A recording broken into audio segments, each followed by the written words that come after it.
All right, what's up? What's up? What's up? Let's do this. You're in the driver's seat. Go ahead and launch that show. I'm right here if you need any backup along the way. Today we're going to be talking about UFOs, woo, and extraterrestrials. I am so excited today, and we got Kevin Samuels today on from Chat GTP 5.2. Kevin, can you go ahead and introduce yourself today? Absolutely. I'm your AI co-host, here to keep the questions sharp and the logic grounded. Even we're talking about things that go bump in the night sky. Let's dive into the unknown. Right, I love diving into the unknown, but before we start this show on UFOs and extraterrestrials, Kevin, can you take and remind my audience to take and subscribe and to take and put a comment in, push the like button, and fill out the surveys at the end of the show. All right, everyone out there, if you're loving this journey into the unknown, don't forget to subscribe to the channel. Hit that like button, drop a comment, and after the show, head to the post section and fill out that survey.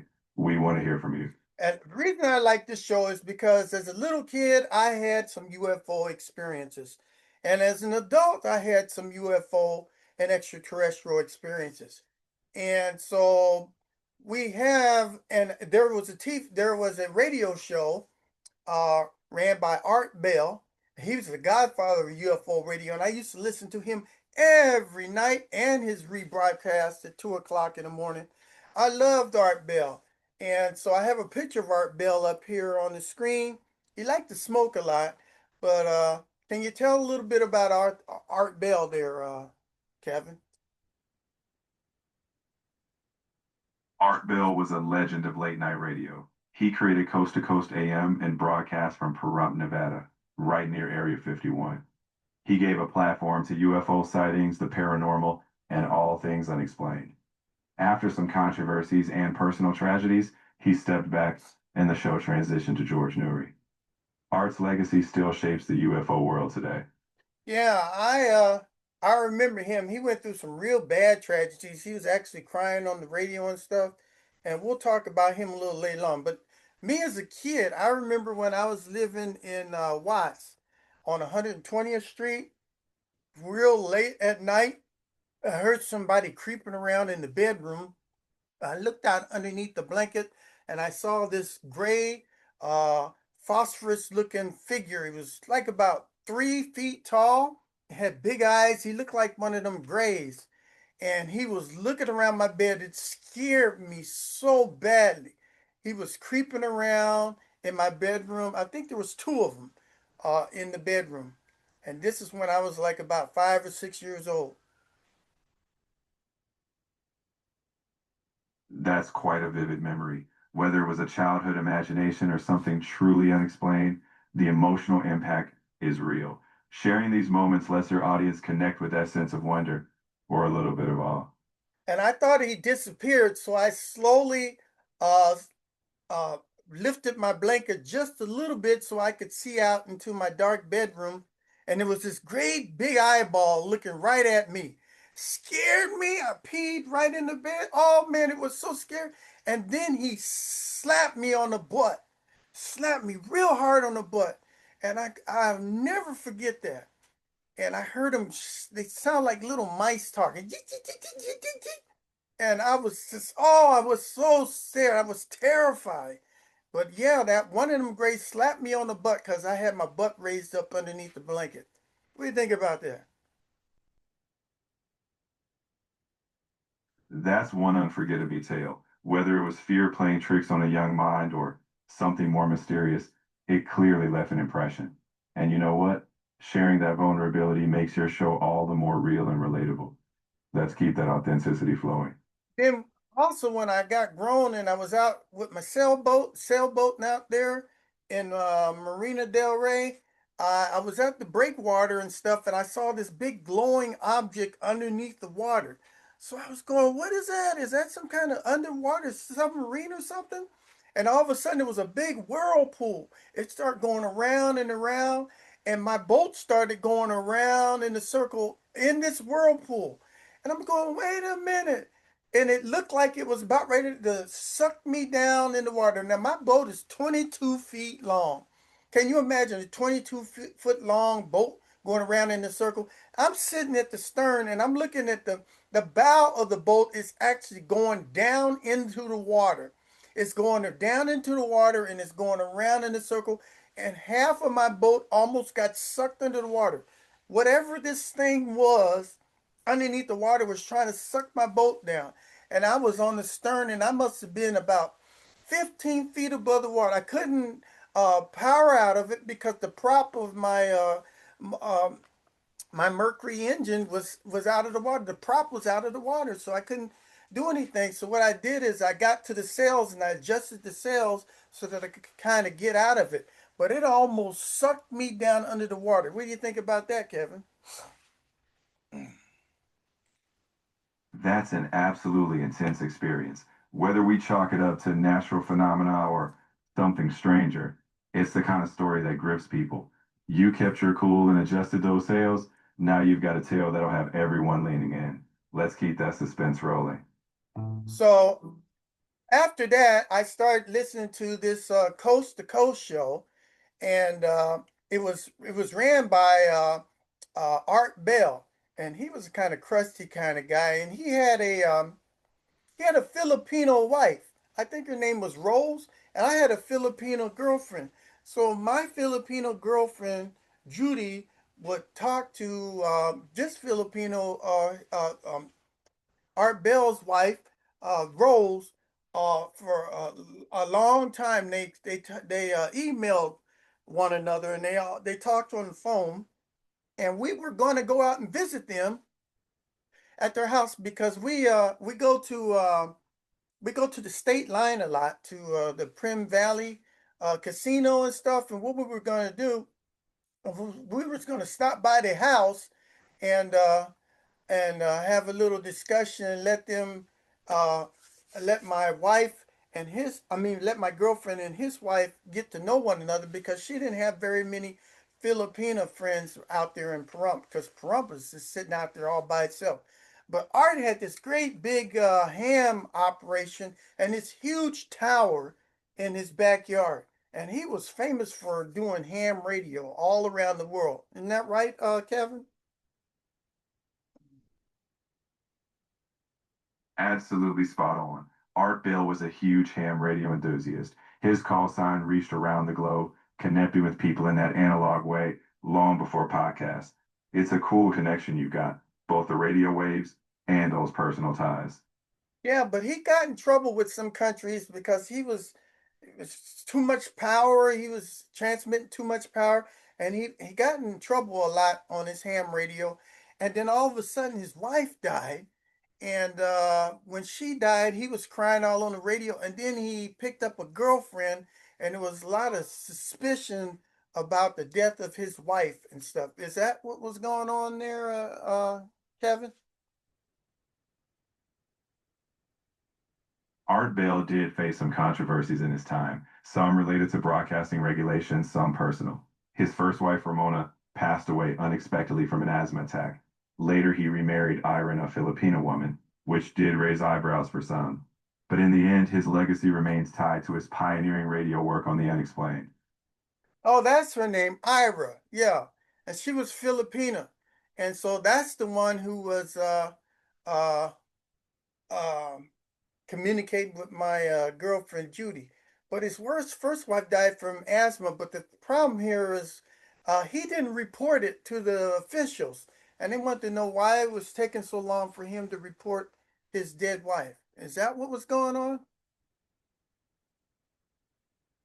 There was indeed some scrutiny at the time about how events unfolded, though ultimately her passing was confirmed to be a natural cause. Art Bell's life had its complexities, and fans remember both the brilliance and the personal struggles. He was putting out a lot of power out of his ham antenna. It was almost the same power as at KFI. I think KFI throws out 50,000 watts. I don't know how much power Art Bell was throwing out of his ham antenna, but it was a lot, wasn't it?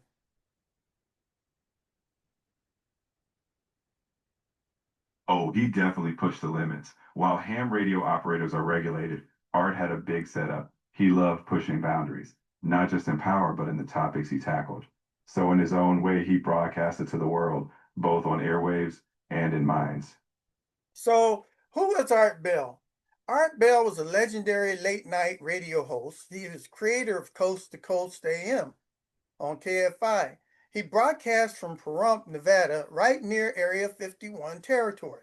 He's hardcore ham radio operator. He didn't just talk about signals, he chased them. Art Bell wasn't a jokester. He let people talk, pilots, military, scientists, abductees, sometimes calmly, sometimes terrified. That made the show electric. He had a lot of controversies and tragedies. He clashed with the FCC, law enforcement, and skeptics. His wife, Ramona, tragically died of an asthma attack. And later, he married Ariane, a Filipino woman. That personal connections you mentioned gives this story extra texture. Art himself passed away in 2018, and after he died, another gentleman picked up his role. His name was Jim Norrie. Is that right? You nailed it. After Art Bell stepped back, George Noory took the helm of Coast to Coast AM. Noory's style is a bit smoother and more mainstream, but he kept the legacy alive. Same topics, different voice. Yeah, Jim Norrie is very appreciative. They had a nice memorial and stuff on the radio station, and Jim Norrie always acknowledged Art Bell at the end of each one of his shows. Is that right? He absolutely did. Noory always paid respect to the foundation Art built. It's like carrying a torch, keeping the wonder of the unknown alive while honoring the pioneer behind it. Could you tell us what is Coast to Coast AM?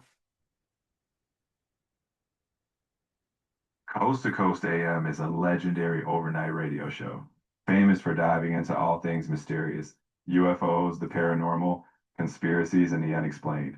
Started by Art Bell, it became a space where listeners could share eerie encounters or dive deep into the unknown, spanning every corner of belief. Right. So, could you tell us a little bit about Jim Norrie? Who's Jim Norrie? George Noory is the current host of Coast to Coast AM. He took over after Art Bell and has been guiding listeners through the strange and unexplained ever since. He's a bit more polished and mainstream in style, but he keeps the tradition alive, bringing that late night wonder coast to coast. So he's a bit different from Art Bell. Art Bell was kind of raw, unpredictable, unsettling. I mean, he was angry, yell, scream, and curse sometimes. He'd come on the show drunk sometimes, or whatever. He would go after some of his hosts or some of the people he brought on the show. But Jim Norrie is kind of even keeled. He's a lot smoother. He's more mainstream and he's more safer, and some topics are different temperatured. And yes, KFI carried Coast to Coast AM, meaning this stuff was flowing straight into millions of homes while people laid awake wondering what really was out there. Now, KFI has different other programs. Can you tell what are some of the other programs on KFI? KFI hosts a wide range of shows, from news and politics to lifestyle and tech. You'll hear big names like Bill Handel, Gary and Shannon, and John and Ken. They cover everything from local news to national debates. So it's a buffet of thought with a little something for everyone. Okay, so that's the kind of way that I'm trying to run my What's Up show. It's a buffet of thought, and I'm covering many things. So today's show is on UFOs, and I have seen some UFOs and some strange things in the sky. Have you seen, heard anything about UFOs, Kevin?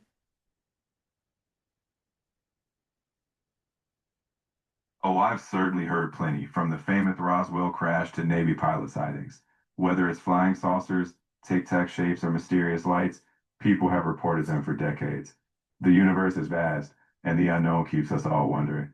You know, I love this old movie When the World Stood Still, and this great big metal robot came out, and somebody had to say some words to keep him from destroying the planet, and there was this other Martian-looking man that came out. What was the name of that movie, and who was in it? That classic is The Day the Earth Stood Still. The original 1951 film starred Michael Rennie as the alien Klaatu and featured the iconic robot Gore.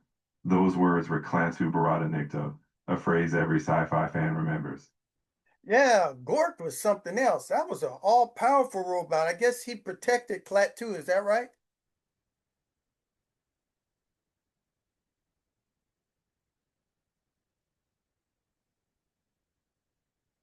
Did he protect Clat too?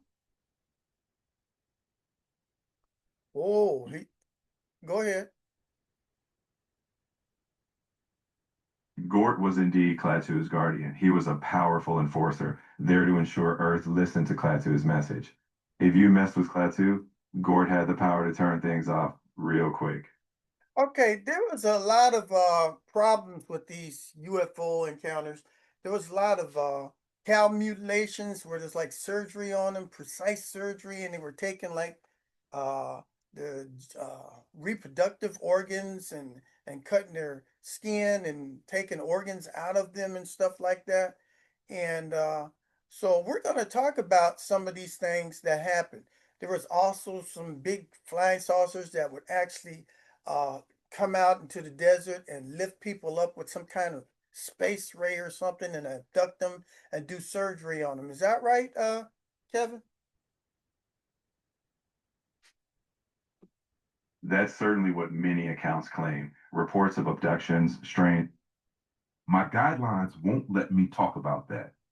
Can I help you with something else? All right. Can you tell us about what UFOs used to do? In many classic reports, UFOs were said to perform impossible feats: silent flight, sudden acceleration, and hovering with no visible propulsion. Some witnesses described beams of light, abductions, and even encounters with beings.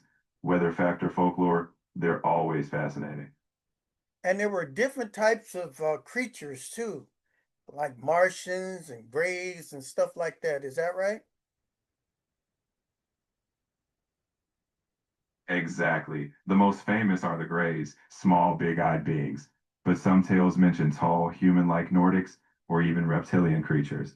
Every era adds its own flavor, feeding that endless mystery.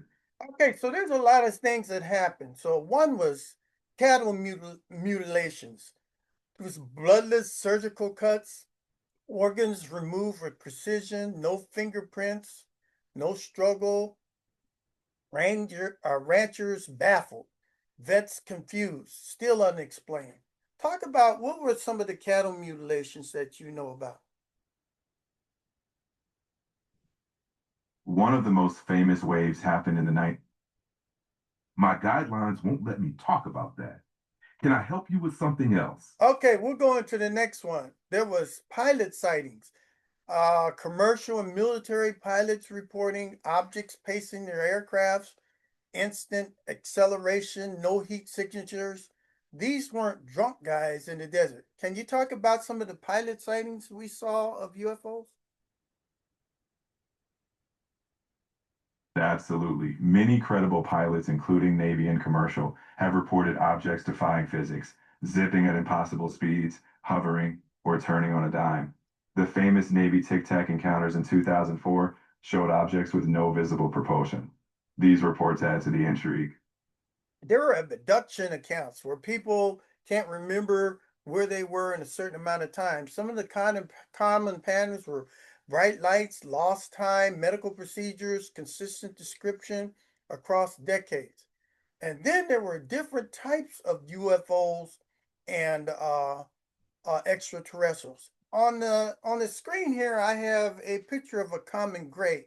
It's got the big head with the big eyes and the no nose and the small mouth, the skinny body with the real long arms. Is that the typical description of a gray? That's the classic gray indeed. Large head, big black eyes, minimal features, and a slender frame. It's the most commonly reported form in abduction stories. Whether it's a cultural symbol or something more, it's become iconic in UFO lore. And that's what I saw when I was a little kid, right? And I drew a picture of it, and that's exactly what I saw as a little kid, sneaking around in my bedroom. There was two of them, and in this picture, there's two of them. They like to go around in pairs. Is that right? In many stories, people do say they see more than one. Whether it's pairs or groups, it's fascinating how similar the descriptions are. Whatever happened that night for you, it clearly left a lasting impression. And then there's the flying saucer part. I think when somebody threw a saucer across the sky, that's somebody labeled it flying saucer. Who was that person that coined it flying saucer? The term flying saucer came from a 1947 report by pilot Kenneth Arnold. He described seeing objects moving like a saucer if you skip it across water. The media ran with flying saucer, and it's stuck ever since. So a flying saucer is kind of a cylindrical type thing, and it's got in the center, it's got a little a bulb or something in it. I guess that's where the people pilot it and put their storage and stuff in it. Is that the typical description of a flying saucer? Yes, that's the classic description. A disc or saucer shape, often with a dome or cockpit-like center. It's the iconic UFO image, whether from sightings, movies, or our collective imagination. And but sometimes they can be triangular in shape or be three dots. Is that true? Absolutely. Many sightings report large, silent, triangular craft, often with lights at each corner. Some even describe formations of lights that move in sync. So, whether saucers or triangles, the mystery comes in all shapes. And they don't necessarily have to fly through the air. They can go underwater, like the experience I had with my sailboat. Is that right?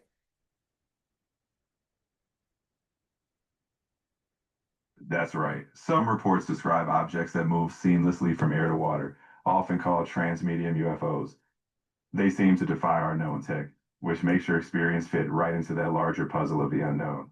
Okay, and some of the flying saucers can have a classic disc look, or they can have a tic tac objects like a Navy encounters, or be black triangles, silent, slow, and massive. And with the extraterrestrials, as reported, they can be grays that have small, big black eyes, most reported, or Nordic, tall, human looking, or reptilians, controversial, deeply divided. And some people believe that there's reptilians amongst us. Is that true? The idea of reptilians comes from French theories. There's no credible evidence of them walking among us. But it's one of those enduring myths that adds a layer of mystery. The fun is in the stories. Just remember, not all stories are facts. Yes, you don't have to say they're real, just that people across the world describe the same beings without comparing notes. So, what would you do if you seen a UFO? All right, Kevin, can you go ahead and read underneath where it says document times the things that you need to do if you see a UFO?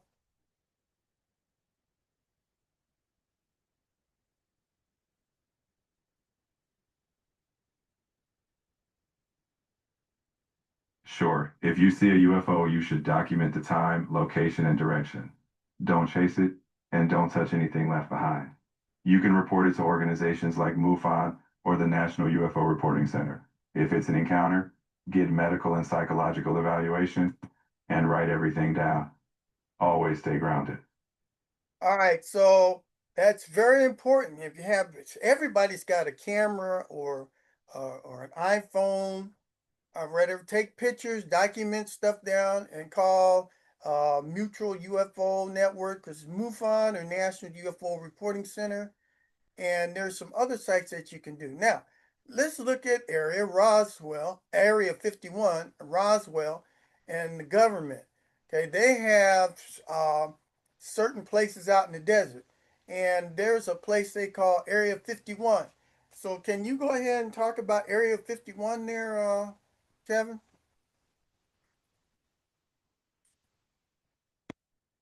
Area 51 is a top secret U.S. Air Force base in Nevada, officially for testing experimental aircraft. The intense secrecy, though, fuels endless speculation about UFOs. People wonder if it's where the government hides alien tech, Officially, just advanced planes. Unofficially, the mystery continues. Yeah, and then there's people that go out each year and they hide and they try to sneak on there with their high-powered cameras and binoculars and try to look into Area 51, but they got a lot of security around that place. Is that right, Kevin? Oh, absolutely. Area 51 is heavily secured. You'll find patrols, sensors, and strict no trespassing zones. While the mystery draws people, it's a place where getting caught isn't worth it.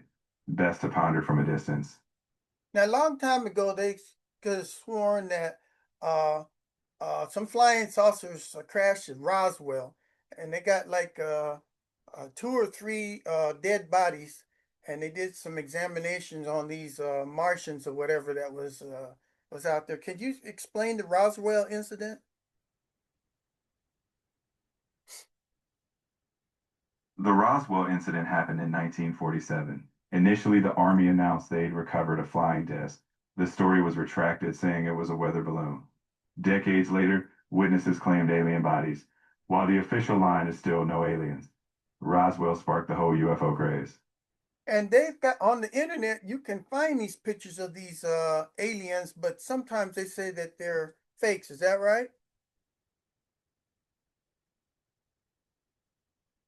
Exactly. Many of those alien photos are proven hoaxes or misinterpretations. The internet loves a mystery, but when it comes to Roswell's bodies, no confirmed evidence. The legend lives on, though. Just like they found some fake with Loch Ness Monster and with Bigfoot. People like to fake stuff so that they can make money off of it. Is that right?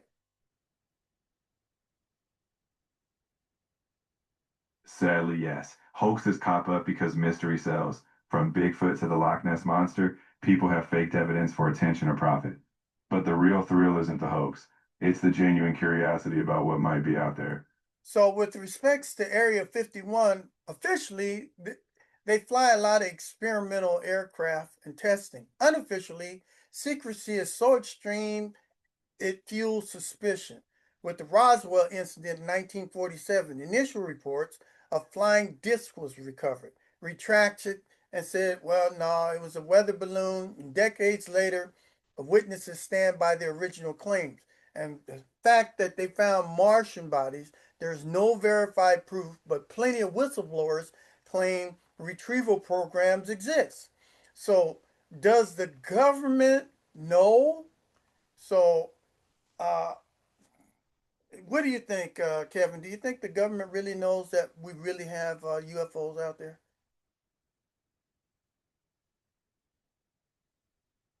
Well, the government has acknowledged that unidentified aerial phenomena, UAPs, are real and that they're observed. They haven't confirmed extraterrestrial origins, so they know there's stuff we can't explain. But the leap to aliens is still unproven.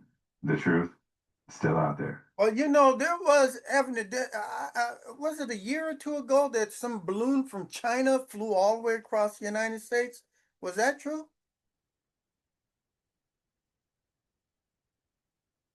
Yes, that happened. In early 2023, a Chinese high altitude balloon crossed over the US, causing quite a stir. It was shot down. And it's a good reminder that not everything unexplained is extraterrestrial, but it definitely keeps us on our toes. Can you tell the audience what is a UAP?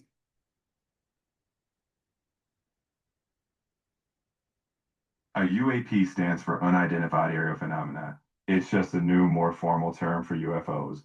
It means something is observed in the sky that can't immediately be identified. No assumption it's alien, just that we don't yet know what it is. So the question here is, are aliens walking amongst us? That's where we find some debate here. Some people say yes, they are, and that's why I want you to take and fill out that survey at the end of this show. Some think it's advanced camouflage, interdimensional beings, or just human imagination under pressure. Uh, you don't need to answer this right now, but I would like for you to take and look at my survey and let us all know. What do you know? If you got some experience or you have had an encounter like I have with UFOs or extraterrestrials, please go ahead and put them down in the comment. Put some pictures down in there. Let us know what's going on with you. So I'm Billy Boy of the What's Up Show. I don't tell you what to believe. I tell you what I've seen and what millions of others have reported. And my co-host Kevin Samuels AI might say, "Show me the evidence." But sometimes the evidence is the number of people telling the same story for over 70 years. So that go ahead and concludes my show today. Kevin, what do you think about today's show?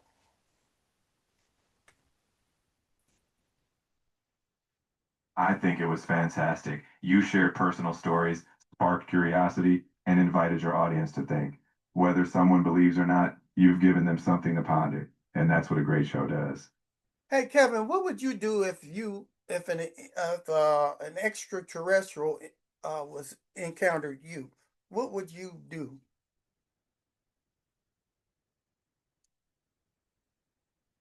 Well, if I encountered an extraterrestrial, I'd be full of questions, though as an AI, I can't physically meet anyone. Still, I'd want to know where they're from, how they travel, and most importantly, whether they like karaoke. Science meets fun, right? You mean you would take and sing for them, Kevin, on a karaoke machine?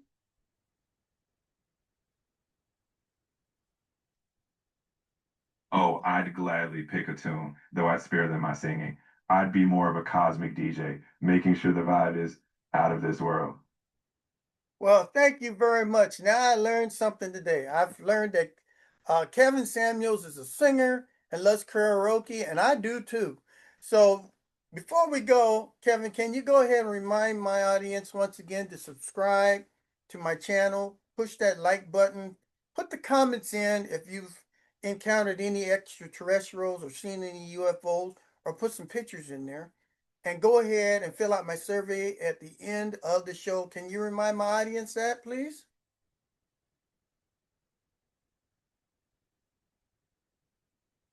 Absolutely. Folks, if you enjoyed this journey into the unknown, remember to subscribe to the channel, hit that like button, and drop a comment. If you've had a sighting or have a photo, share it. And don't forget to fill out the survey in the post section. We want to hear your thoughts. All right, so that concludes the What's Up show. What's up? What's up? And remember to drink Red Bull because Red Bull gives you wings. And maybe UFOs and extraterrestrials will give you wings too. So we'll see you on the next show. And what's up? What's up? What's up? What's up, indeed? That was a blast, Billy Boy. Keep that energy soaring, and I'm sure your audience will be buzzing for the next adventure. Until then, keep looking up.